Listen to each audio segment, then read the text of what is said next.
disrupted. So if you could start, that would be great. Thank you very much, Amina, for the great introduction. Yeah.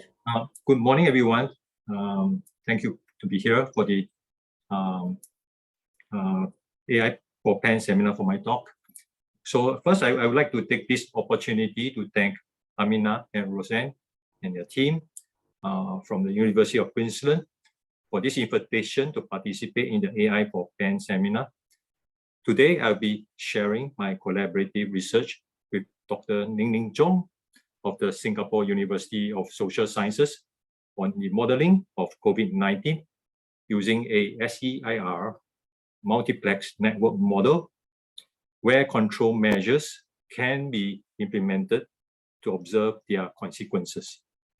Our purpose is to illustrate how the combination of new modeling tools from the Complexity Science Toolkit and real-time sensing of COVID-19 case counts can lead to a modeling approach that informs the efficacy of intervention strategies. Our concern in this modeling effort was on the initial phase of the COVID-19 pandemics in Singapore. We employed the Susceptible-Exposed-Infectious-Recovered model, or SEIR model in short, which we then augmented with a multiplex and temporal complex network. This network served to model the social interactions in the households, in the workers' dormitories, in the workplaces, as well as the more transient events of large-scale social gatherings and random human-to-human interactions in crowds, during travel in different transportation modes, during shopping or marketing, etc. For a model to represent the real world as much as possible, we calibrated it with the observed real-world data. The calibrated model was then used to study the epidemic spreading of COVID-19 by means of the effective reproduction number, RE. Now here, we show a chart of the progression of COVID-19 in Singapore in the early phase. So first, COVID-19 was first detected in Wuhan, China in December 2019. Singapore was one of the first countries outside China to be affected. The first imported case in Singapore was on 23rd January 2020, and on 11 March 2020, the World Health Organization declared COVID-19 a pandemic. The early cases were primarily imported until local transmission began to develop in February and March. This can be seen here at the COVID-19 situation report published by the Ministry of Health in Singapore. In late March and April, COVID-19 clusters were detected at multiple workers' dormitories in Singapore, which very quickly became the overwhelming proportion of cases in the country.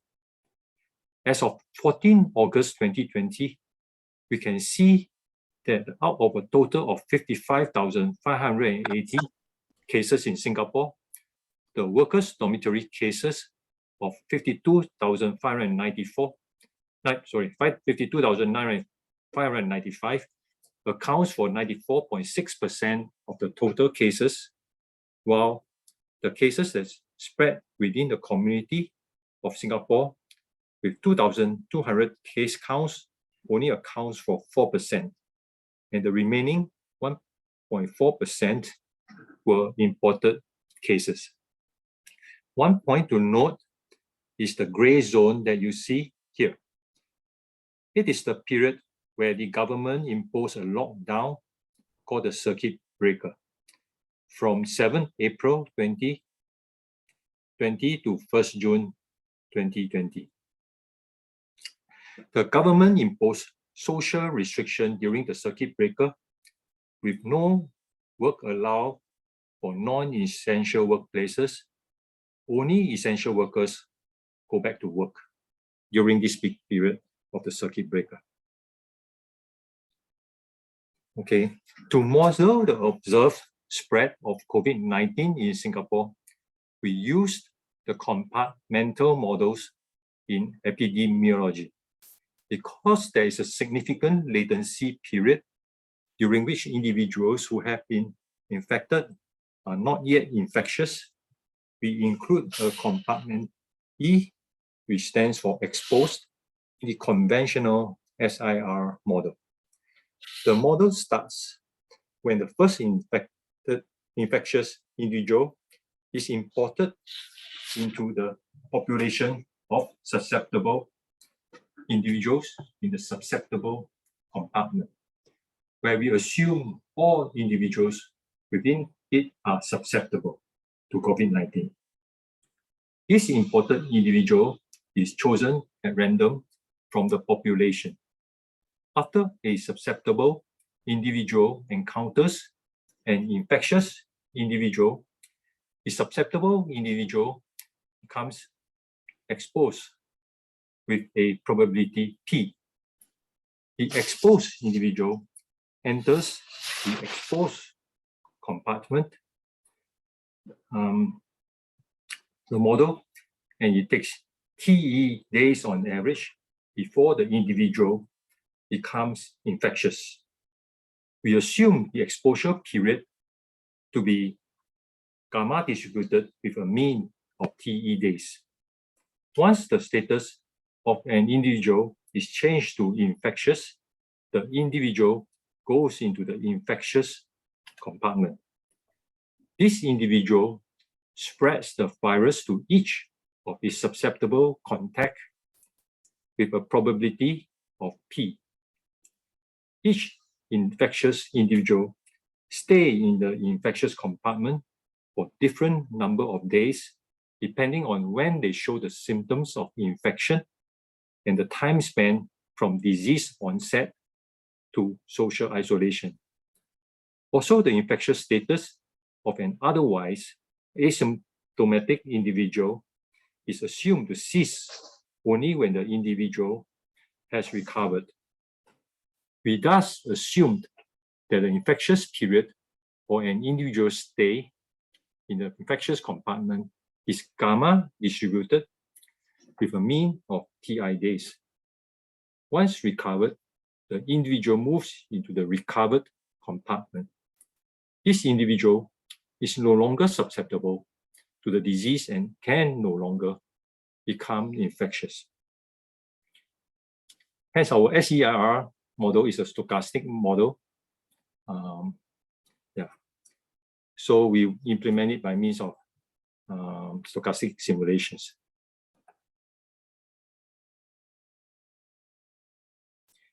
A feature in our modeling is the inclusion of social interaction networks. The idea of social networks arises from the field of complex network. Complex network is an active area of research in complexity science, inspired by empirical findings of diverse real-world networks, such as the biological networks, social networks, computer networks, brain networks, etc. Technically complex network is a graph with a large number of nodes and links. Through the empirical networks, many interesting interaction relationships among the elements of this real-world complex system have been uncovered. And these are encapsulated in the topological features of the graph. For example, the World Wide Web and social network deduced through Facebook and Twitter are found to exhibit the topological features of scale-free, which means self-similar at different scale of the network, or the topological feature of small world, where individuals in the network has a small distance apart, and community structure, where certain set of individuals interact more closely than the others.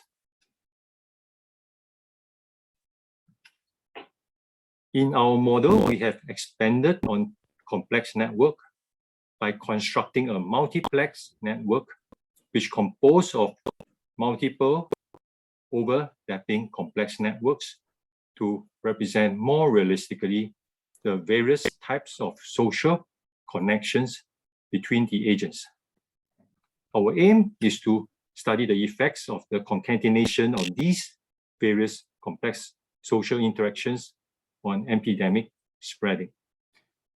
Let us go into the details of each social networks. First, we have a household network, which captures the social interactions among the family members within the household. It is represented by a complex network with a community structure. Members of the same household or community are more densely connected than with the other members within the household network. On the other hand, social interactions within worker dormitories are modeled separately by a dormitory network, because dormitories house a much larger number of residents compared to normal households. In addition, a member within dormitories typically possess a larger number of social connections with the other residents who stay in the same dormitory.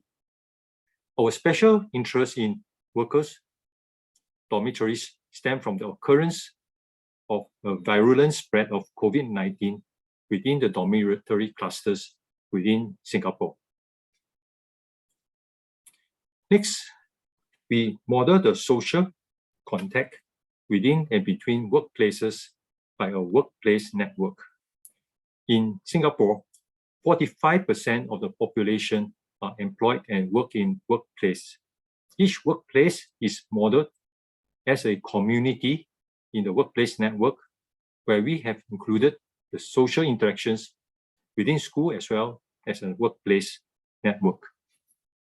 Now, as a multiplex network, a member in one network may appear in the other networks. For example, certain members in the household networks may also exist in the workplace network and even the workers' dormitory network. This is true also of the members of the dormitory networks. These characteristics of the multiplex network is reflected by the dotted lines that connect the different network layers.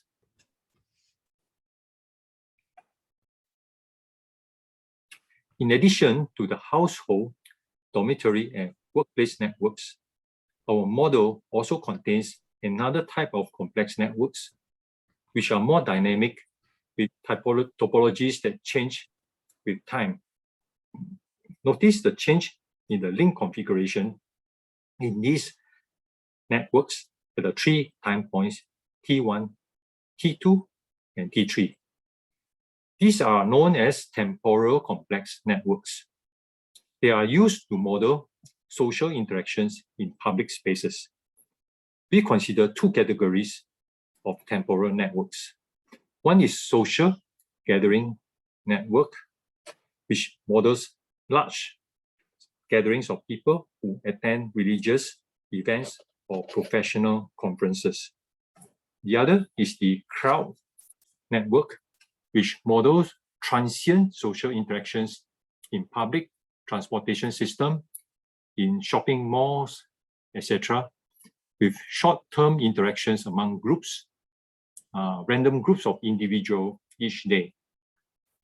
Due to the transient nature of the social interactions in the crowd network, the virus is assumed to spread with a lower probability in this network compared to the static version previously discussed, as well as the social gathering network.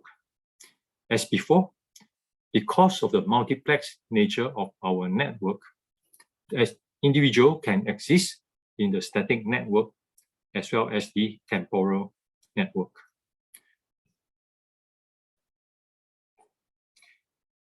Now, this slide gives the summary of our model, where we show the mathematical combination of the SEIR model and the multiplex network.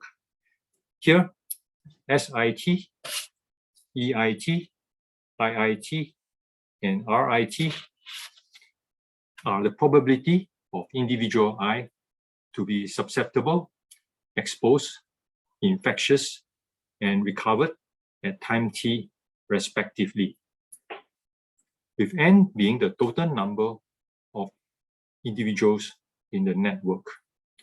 The rate at which individuals exposed to COVID-19 become infectious is given by the parameter sigma, while the rate at which infected individuals recovered is given by the parameter gamma. The symbol Aij here corresponds to the adjacency matrix of the overall static multiplex network, which incorporates social interactions in households, workplaces, dormitories as a weighted matrix. On the other hand, the symbol Aij G T here represents the adjacency matrix of the temporal social gathering network, and AIJCT here is the adjacency matrix of the temporal crowd network. Observe that the infection rate is P for the static network and the social gathering network, and the lower infection rate TC for the crowd network.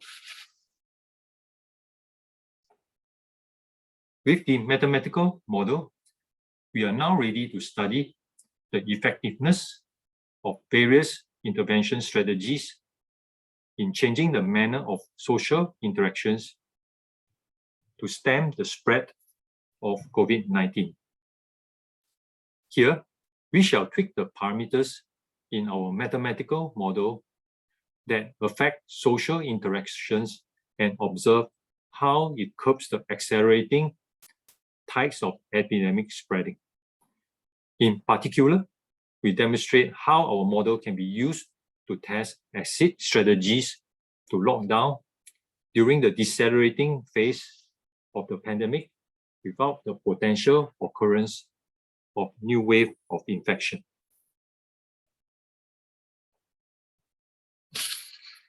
Our simulation results here show that our mathematical model had been well calibrated against the real-world data.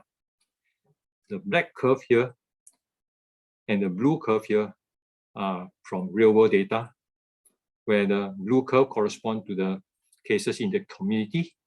The black curve contains cases of the total, which means community plus those in the dormitory. We simulated the evolution of the epidemic from 21st January to 13 May 2020 by considering the infection to be driven by imported cases at each time point. We simulated 50 realizations of the pandemic with our SEIR model and selected 20% of them which best fit the epidemic case curves under study. The number of new infectious cases are then deduced from these realizations. So here the orange curve and the green curve are these simulations. The values of the parameters for these simulations are either drawn from the literature or calibrated from real data. We have employed a population size of 2 million with the consideration of additional 110,000 foreign dormitory workers. Also, we have connected 45% of individuals in household network and 90% of individuals in the dormitory network to the workplace network. Our simulation shows the effectiveness of the government policy of circuit breaker. Yeah, so this orange curve and the green curve shows that effectiveness. So the way to see that is to compare it without circuit breaker. Our model actually predicts an astronomical rise of cases to the order of 6,000 in the community and over 100,000 in total in May 2020 if the government had not imposed the circuit breaker. One notable observation that we learned from this simulation is the much faster outbreak of the virus in the dormitory community, illustrating the impact of high transmissibility in such densely populated residential areas with far more ravaging consequences. Because the workers who reside in the dormitory has weak social connection with the rest of the population, the virus spread fortunately had not spilled over to the community.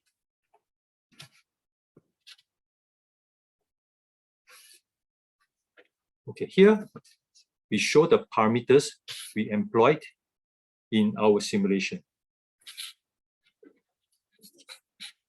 We have an infectious probability of 0.1 with the corresponding infectious probability of the crowd network being 10% of it. We have used an average exposed time of 4 days and infectious time of 2 days when the prompt reporting of cases become available. Now, the following are how we adjust the parameters to account for circuit breaker implemented by the government. During circuit breaker, we assume 15% of the population returns to work as essential worker instead of the usual 45%. Also, the government has tried to stem the spread of the virus in the dormitory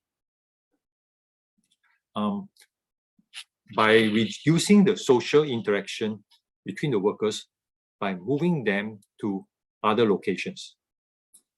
So we model this as a constant reduction of interaction of 25% each day for the next 5 days, from a value of 60% until a final value of 25%. Furthermore, inter-dormitory interaction is totally turned off during the circuit breaker. Because the government restricts social visits during circuit breaker, inter-household interaction is reduced to just 5%. Furthermore, the number of groups for large-scale social gathering has been set to 0 during circuit breaker, with the number of groups for crowd interaction reduced from 1,000 to 400 to account for the travel of the essential workers. Now, the progression of the epidemic is quantified by the reproduction number R0. To observe the dynamics of the evolution, we employ the effective reproduction number RE instead. Its definition is based on the branching process estimator. From the daily number of new cases, we form a new set constituted by the number of cases summed within the exposed period, which then gives the successive generation of new cases.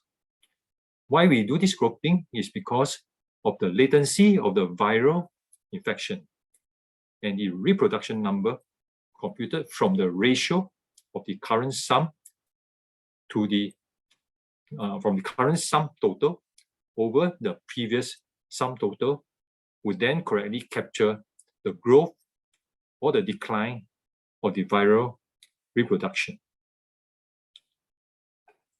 Now, with this dynamical reproduction number, we observe 3 waves of enhanced COVID-19 transmission when the reproduction number RE becomes larger than 1.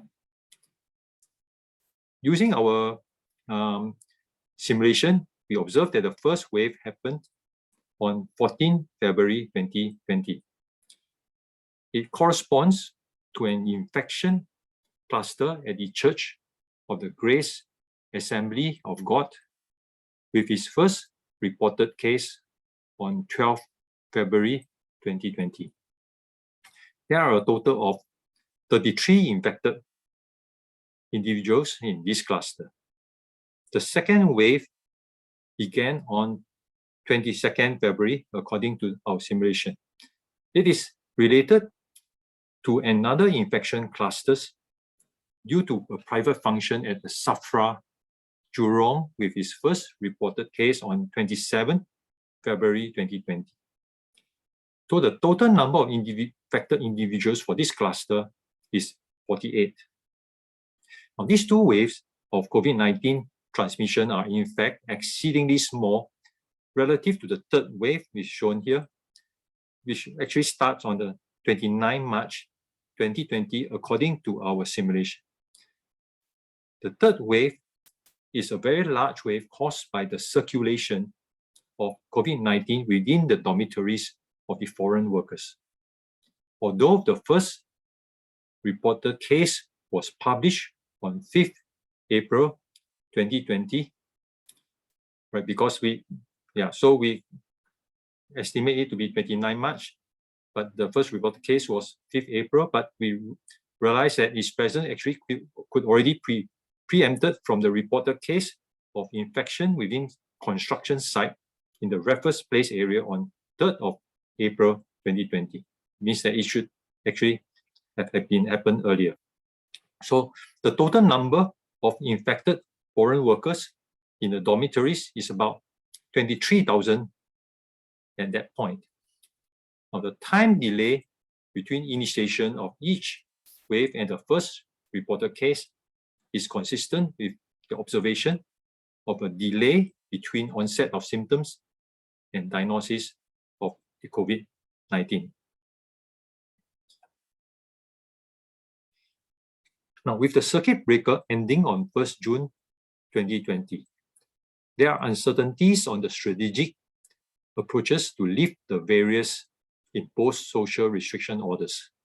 As such, we have explored the use of our model to simulate a gradual relaxation of social restrictions from 1st June 2020 to 30 June 2020.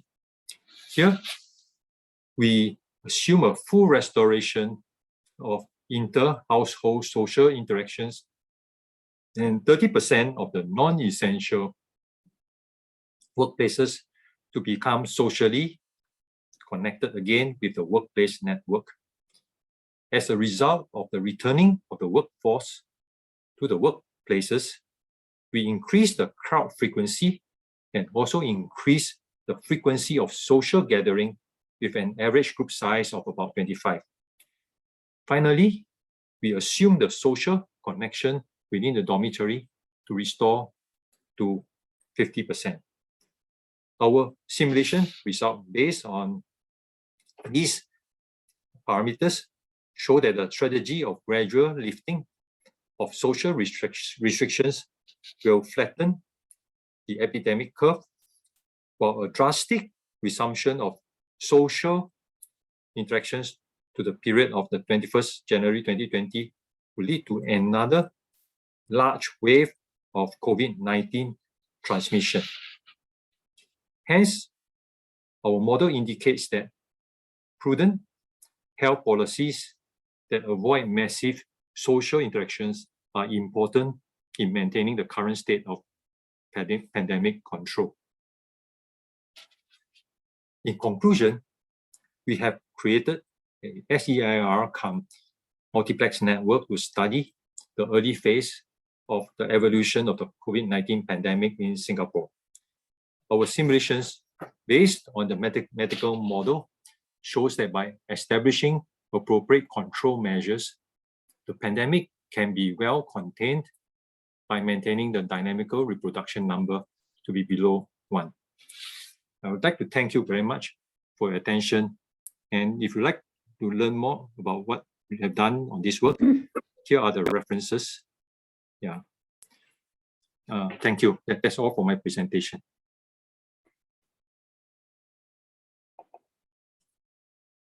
You?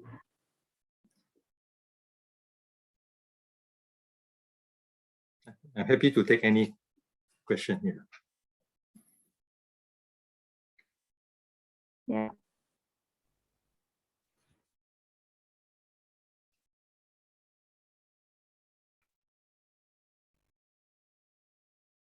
I missed some part of the talk today. I'm having like disruptive internet. Is there any question from the audience?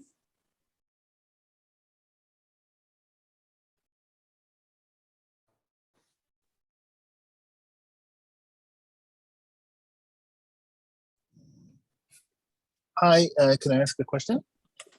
Yes, please. Yeah. Hi. So first of all, thanks for the talk. This is an interesting project. My question is about the SEIR. It's something that we run into discussions with the models that have law of mass action with susceptible and infected. In the numerical scenarios that you run, did the percentage or proportion of susceptibles drop to anything that's significant for having that effect of the model, or would the runs be the same if you would just assume that all of the population remains susceptible throughout?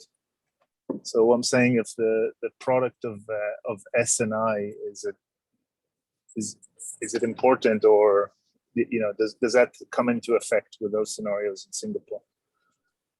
Oh, I see. Yeah, so in fact, what we did was, because we tried to calibrate it against the real data, so we actually performed a bit of the optimization to correspond it. So we do quite a bit of tweaking and to select the best. Yeah. So yes, so I mean, under some scenario that could happen, the susceptible may go pretty down. But for those that we calibrate, it is, I think we have reasonable numbers. So it's not like a large drop, because I think that situation at that point in time in Singapore is not that bad. So the only part that affect a lot is basically, I think Singapore population actually is 5 million. But if you see our simulation, we only use 2 million. So what we face is, because we use some sort of Monte Carlo simulation, so the simulation time can be quite a lot. So we scale it down, but we think that this assumption is appropriate, because the scale of the infection at that point in time is not that big.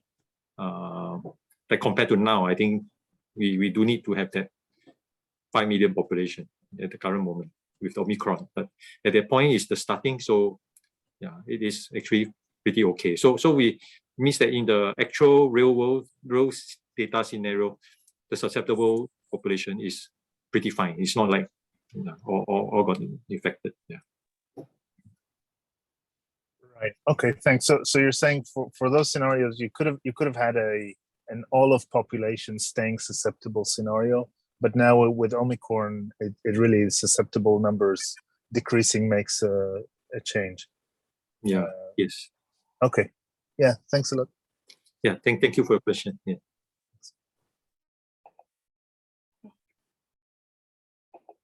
Any other questions from the audience?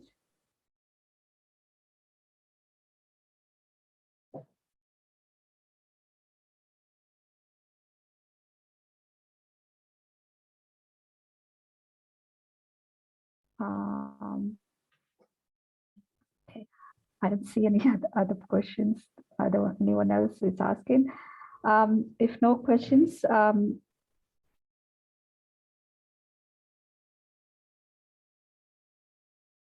let's for his time taking part in this seminar. It's really great to have you today. So on behalf of everyone, I'd like to thank for the great talk. Okay, thank you. Thank you very much, Amina, and thank you everyone for joining this talk. Yeah. Yeah. Yeah. If you like to know more or like to communicate with me, please just email me. I will. Yeah. I'll definitely provide whatever information and inputs that I can give. Yeah. Yeah. Thank you. Thank you. Thank you. Thank you. Bye-bye. Bye.